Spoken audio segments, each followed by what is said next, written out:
تو این ویدیو قراره با هم یه چالنجر رو با پیکان میکس بکنیم و نتیجهشو همین الان دارید میبینید. روند کارو کاملا قراره براتون توضیح بدم که چه کار انجام دادم، شما چه کار میتونید انجام بدید که این ویدیو رو بسازید، یعنی این نمونه رو بسازید. و قبل اینکه بریم سراغ ویدیو حتما یادتون نره که ویدیو رو لایک کنید، نظرتون رو واسه من کامنت کنید و تا آخر ویدیو همراه باشید و برای حمایت حتما کانال رو سابسکرایب کنید. بزنیم بریم سراغ ویدیو. خب دوستان، همونطور که میبینید من یک تصویر پیکان رو آوردم توی کار و توی فتوشاپ، فضای کار فتوشاپ. حالا اگر براتون جای سوالی که چه داکیومنتی باز کردم، داکیومنت 2500 در 2000 اگه اشتباه نکنم، اگه یادم نرفته باشه.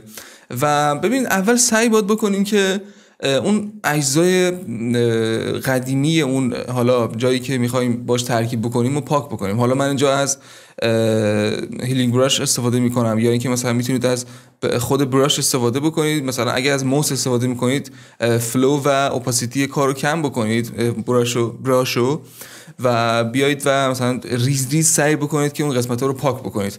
اما خب من اینجا چون اجزای خیلی زیادی وجود داشت اومدم از هیلینگ براش استفاده کردم و سعی دارم میکنم که اینجا یک گپ طراحی بکنم واسه جلویی چراغ پیکان که یک مقدار شبیه چالنجر بشه که کارو مثلا یکم بیشتر شباهت بده به کار.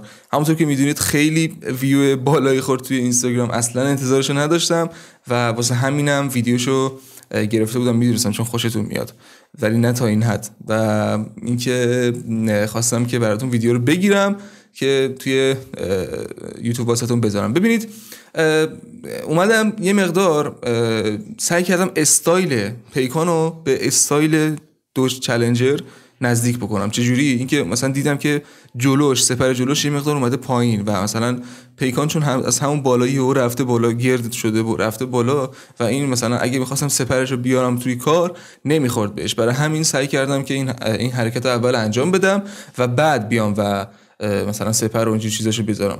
و اینجا سعی داشتم که اول جلو پنجره‌اش رو یه چیز خفن طراحی کنم واسش و از استایل خود چراغ پیکان استفاده کنم و دیدم که در ادامه زیاد چنگی به دل نمیزنه. اگر توجه بکنید جلوتر از دایره استفاده میکنم که اون منظور کارو برسونم. اینجا سعی داشتم میکردم که چراغو اون حالت مستطیلیشو کامل در بیارم. حالا با براش اگه نگاه کنید داشتم این کارو انجام میدادم، ولی یهو پشیمون شدم که کلا همه‌اش سیاه کردم که بیامو چیکار بکنم، بیام کلا جلو پنجره و چراغای خود دوج چالنجر رو روش قرار بدم که کلا یه سبک خیلی خاص و باحالی ایجاد بشه.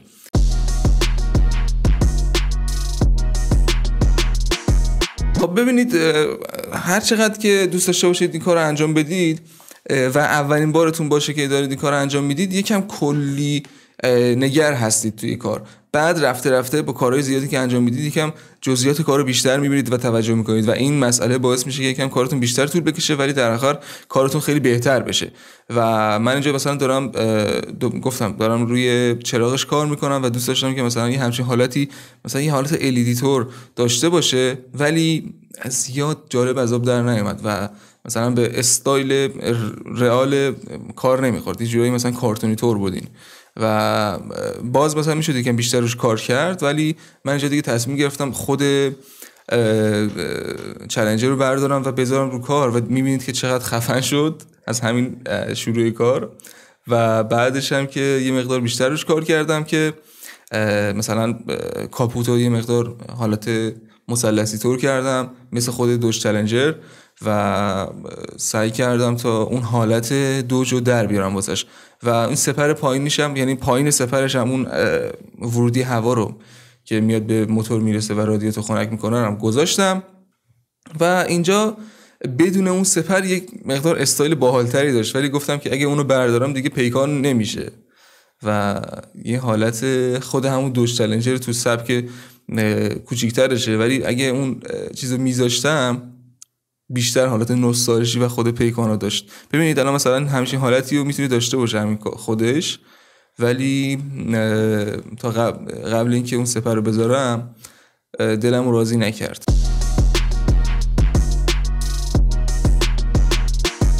اینجا هم چون ارتفاع سپر خیلی پایین بود منم خواستم که بغلاشم بیارم پایین، همینطور پشتشم سعی کردم که با استفاده از یه سری تکنیکا و کپی کردن اون قضیه توی پشتش این کارم انجام بدم واسش و یه مقدار ارتفاع کلی کار رو من بیارم پایین.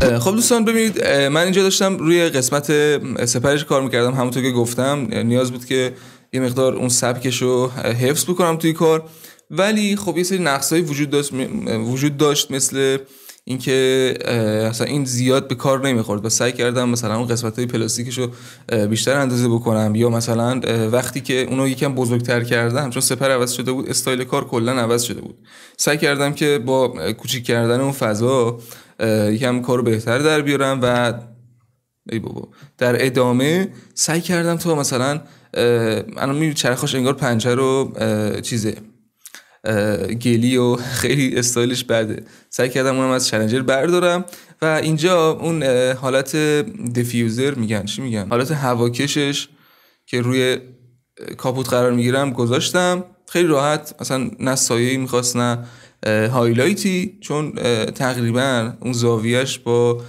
زاویه خود پیکان ما یکی بود. سایه زیر کارم اوکی کردم قبلش و اینکه این فراموش کرده بودم که حتی 2 درش هم کردم، اما یک باگ خیلی کوچیکی به وجود اومد اینجا. من فراموش کردم که آینه بغل رو برگردونم. اگه توجه بکنید جلوتر من آینه بغل رو پاک میکنم ولی یادم میره که دوباره قرارش بدم.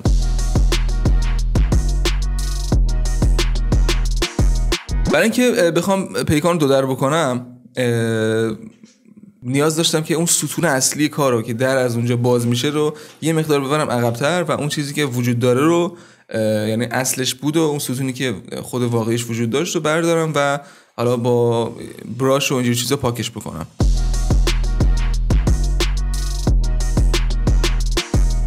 خب بعد اینکه این کار رو انجام دادم سعی کردم دوباره اون استایل قبلی آینه رو، یعنی شیشه ماشین ها، پنجره ماشین رو درست بکنم و بعدش دوباره تصمیم گرفتم که بیام بعد جزئیات بیشتری به کار اضافه کنم. برای مثلا اون خطوط در که وجود داشت و می‌خواستم این کارو انجام بدم و اینجا نگاه کنید مثلا اون ستونو که تغییر دادم می‌خواستم ستون اون ورش هم تغییر بدم که متاسفانه دیگه به خاطر تنبلی این کارو نکردم، ولی اینجا دارم روی اون خطوط بازشونده در کار میکنم که کار از غیر طبیعی بودن در بیاد و اینجا اصلا حواسم به این نیست که آینه بغل رو نذاشتم واسه کار، ولی خب دیگه حالا مثلا استایلش شهید شده، از دوربین استفاده میکنم به چه آینه بغل.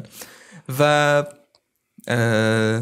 اینجا هم دارم چرخا رو کپی میکنم، دارم با استفاده از ابزار پن که یکی از کاربردی ترین ابزارهای سلکت هستش استفاده میکنم و میام و جایگذاری میکنم اینجا. خب یه مشکلی هم وجود داشت، این که اصلا کلا توی این کار یه مشکل خاصی وجود داره که وقتی چرخای جدید میخوای روی کار بذاری این گلگیرا و اون جای قبلی اون چرخا زیاد میزون نیست با کار و ما باید سعی کنیم با لیکویفای یا مثلا با خود براش یا چیزای دیگه سعی کنیم و اون حرکت رو نزدیک کنیم به پروژه‌ای که داریم کار میکنیم، وگرنه کاملا غیر طبیعی در میاد. چون چرخ واقعا یه چیزیه که اگه یکم کج باشه کلا مخاطب متوجه میشه و زیاد جذاب به نظر نمیاد.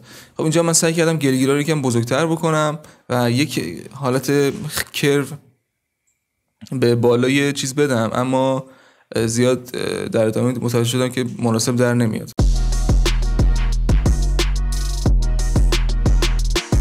اینجا هم بخشی از چرخو که حالا پشت گلگیر خود چالنجر قایم شده بود و سعی کردم دوباره برگردونم، چون که اگه این کارو نمی‌کردم حالت خیلی غیر طبیعی به وجود می اومد.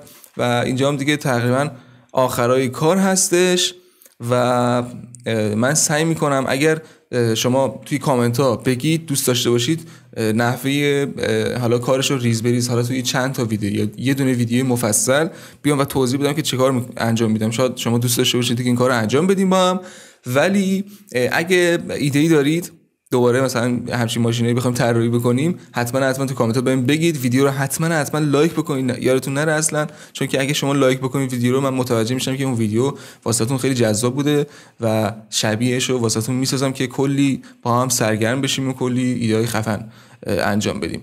و اینجا خوب داشتم تست میکردم که چه تغییری انجام دادم کلا و تقریبا دیگه ویدیو اینجا تموم میشه. اگه میخواید ویدیو این شکلی بیشتری ببینید که دارم طراحی دوباره انجام میدم، نمیدونم دارم شکل ماشینا رو عوض میکنم یا از این نوع ویدیوها، حتما این پلیلیستی که این بالا یا این گوشه بالا میاد رو نگاه بکن و کلی ویدیو گذاشتم واسه اونجا که ببینی و لذت ببری.